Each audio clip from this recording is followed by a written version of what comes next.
दोस्तों, हम किसी भी शुभ कार्य को करने से पहले गणेश जी की पूजा जरूर करते हैं। किसी भी विघ्न से मुक्ति पाने के लिए उन्हें याद करते हैं, क्योंकि वे विघ्न हरता है।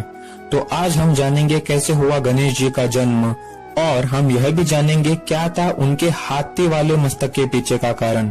तो बने रहे हमारे साथ वीडियो के अंत तक।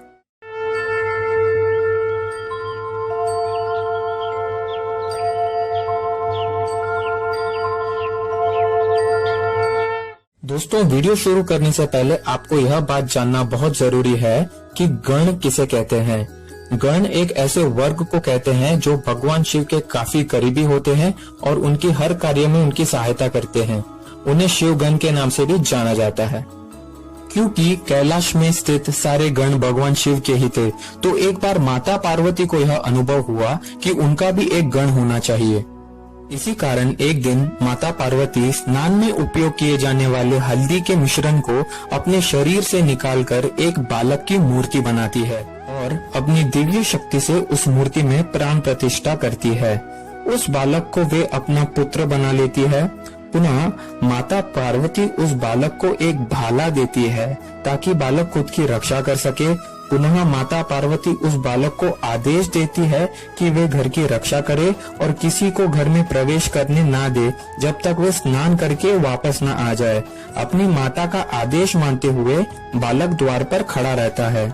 कुछ समय बाद शिवगण अपना कार्य पूरा कर कैलाश लौटते हैं, परंतु द्वार पर खड़ा बालक उन्हें अंदर जाने से रोकता है और बालक उन्हें कहता है कि वह माता पार्वती का आज्ञाकारी पुत्र है और माता पार्वती के अनुमति के बिना कोई भी घर के अंदर प्रवेश नहीं कर सकता। यह सुनकर शिवगण बालक से कहते हैं कि वे कैलाश के ही रहने वाले वासी है और उन्हें घर में प्रवेश करने की अनुमति मिलनी चाहिए। परंतु बालक अपनी बातों पे अड़ा रहता है और कहता है कि वह अपने माता के अनुमति के बिना किसी को प्रवेश करने नहीं दे सकता, चाहे वह कोई भी हो। बालक की इस जिद को देखकर शिवगण क्रोधित होते हैं और बालक पर बल का प्रयोग करके घर में प्रवेश करने की कोशिश करते हैं, परंतु बालक अपनी शक्ति और सामर्थ्य से शिवगणों को पराजित करता है। शिवगणों के पराजय को देखकर सभी देवता, यहाँ तक कि ब्रह्मदेव और विष्णुदेव भी बालक को समझाने के लिए आते हैं, परंतु बालक उनकी एक नहीं सुनता। यहाँ तक कि सभी देवता बालक पर अपने शस्त्रों से वार भी करते हैं, परंतु उस पर कोई असर नहीं होता। ब्रह्मदेव और विष्णुदेव भी बालक को समझाने में असफल रहते हैं। आखिर में हताश होकर सभी भगवान शिव के पास जाते हैं और उनसे बालक की शिकायत करते हैं। यह बात सुनकर भगवान शिव आश्चर्यचकित होते हैं कि आखिर यह बालक कौन है, और वे स्वयं बालक से मिलने के लिए जाते हैं। भगवान शिव बालक को समझाते हैं कि वे माता पार्वती के पति हैं और उन्हें घर में प्रवेश करने दे, परंतु उनके समझाने पर भी बालक नहीं मानता। अब भगवान शिव क्रोधित होते हैं और अपने त्रिशूल से बालक का शिराच्छेदन करते हैं। अपने पुत्र का कटा हुआ सिर जमीन पर देखकर माता पार्वती क्रोधित होती है और महाकाली का रूप धारण करती है और सारे जगत का नाश करने पर उतर आती है। यह दृश्य देखकर भगवान शिव विचलित होते हैं और माता पार्वती को शांत होने के लिए कहते हैं। जवाब में माता पार्वती कहती है कि वे तभी शांत होंगे जब उनका पुत्र वापस जीवित हो जाए। सुनकर भगवान शिव माता पार्वती को आश्वस्त करते हैं कि वे बालक को पुनर्जीवित करेंगे। इसी कारण भगवान शिव अपने गणों को यह आदेश देते हैं कि रास्ते में जो भी प्राणी मिले जो कि उत्तर दिशा की तरफ सिर डालकर सोया हो, उसका सिर काटकर लाया जाए ताकि बालक के शरीर से उसे जोड़कर बालक पुनर्जीवित हो सके। भगवान शिव के इस आदेश का पालन करते हुए सभी शिवगण प्राणी की तलाश में निकल पड़ते हैं। तलाश के दौरान उन्हें एक हाथी दिखता है जो कि उत्तर दिशा की ओर अपना सर डालकर सोया होता है। आदेश अनुसार शिवगण उस हाथी का सर काटकर उसे कैलाश ले आते हैं। अब भगवान शिव उस हाथी के सिर को बालक के शरीर से जोड़ते हैं और अपनी संजीवनी विद्या से बालक को पुनर्जीवित करते हैं। बालक को वापस जीवित देखकर माता पार्वती प्रसन्न तो होती है, परंतु उनके मन में एक शंका रहती है कि क्या ऐसे बालक को कोई अपना पाएगा जिसका सिर हाथी का है।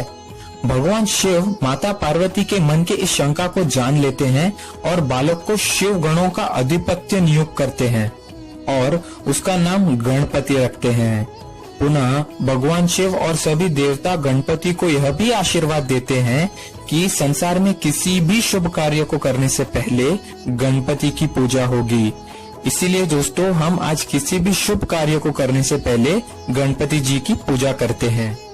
दोस्तों, हमने आपको वीडियो के शुरुआत में यह कहा था कि हम जानेंगे क्या था गणेश जी के हाथी वाले सिर के पीछे का कारण। तो दोस्तों, बहुत समय पहले एक गजासुर नाम का असुर था। गजासुर एक हाथी था। वह भगवान शिव का बहुत बड़ा भक्त था और भगवान शिव की कठोर तपस्या कर उसने एक वरदान हासिल कर ली थी। उसने वरदान में यह मांगा कि भगवान शिव स्वयं उसके पेट के अंदर प्रतिष्ठित हो जाएं। क्योंकि भगवान शिव अपने भक्तों की सभी इच्छाएं पूरी करते हैं, इसीलिए वे असुर के वरदान को पूरा करते हुए उसके पेट के अंदर विराजमान हो जाते हैं। इस वरदान के बाद असुर बहुत शक्तिशाली बन जाता है और सभी पर अत्याचार करने लगता है। क्योंकि भगवान शिव गजासुर के पेट के अंदर होते हैं, तो बहुत दिनों तक उनकी गैर हाजिरी को देखकर उनकी पत्नी माता पार्वती विचलित होती हैं और उन्हें सभी जगह ढूंढने लगती हैं। कई प्रयास के बाद भी जब भगवान शिव नहीं मिलते, तब माता पार्वती सहायता पाने के लिए अपने भाई भगवान विष्णु के पास जाते हैं। माता पार्वती की बातें सुनकर भगवान विष्णु को यह ज्ञात होता है कि जरूर भगवान शिव किसी मुश्किल में पड़ गए हैं। भगवान विष्णु को यह पता लगता है कि भगवान शिव गजासुर की बातों में आ गए हैं। भगवान विष्णु शिव जी को गजासुर के शरीर से बाहर निकालने के लिए एक योजना करते हैं। इस योजना में वे भगवान शिव के वाहन नंदी की सहायता लेते हैं। इस योजना के अनुसार भगवान विष्णु एक बांसुरी बजाने वाले का रूप धारण करते हैं और नंदी से कहते हैं कि उनके बांसुरी के धुन पर नाचे। एक नाचते हुए सांड, जो कि वास्तव में नंदी होता है, उसे देखकर गजासुर प्रसन्न होता है।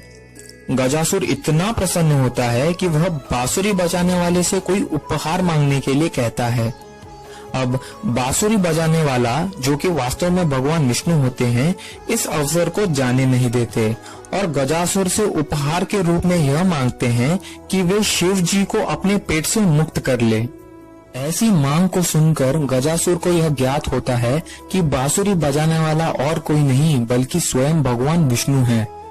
गजासुर शिव जी को अपने पेट से मुक्त करता है। गजासुर को अपनी गलती का एहसास होता है। वह भगवान शिव से कहता है कि उसकी बस आखिरी 2 इच्छाएं पूरी कर दें। उसकी पहली इच्छा यह होती है कि भविष्य में सभी उसे याद करे और उसके मस्तक की पूजा करे। आगे जाकर यही मस्तक गणपति जी पर लगता है। उसकी दूसरी इच्छा यह होती है कि भगवान शिव उसके चमड़े को पहने। इसी अनुसार आपको पता होगा कि भगवान शिव हाथी के चमड़े को पहनते हैं। गणपति जी पर आधारित इस कथा का नैतिक मूल्य यह है कि इस संसार में माँ का दर्जा सबसे ऊंचा होता है। अगर कोई आपसे निस्वार्थ भाव और शुद्ध मन से आपका भला चाहता है, तो वो केवल आपके माता पिता होते हैं। इसीलिए हर व्यक्ति को अपने जीवन में माता पिता का सेवा करना चाहिए और उनका ऋण चुकाना चाहिए। अगर आपको यह वीडियो से कुछ नया जानने मिला, तो कृपया इस वीडियो को अपने परिवार वाले और दोस्तों के साथ शेयर कीजिए।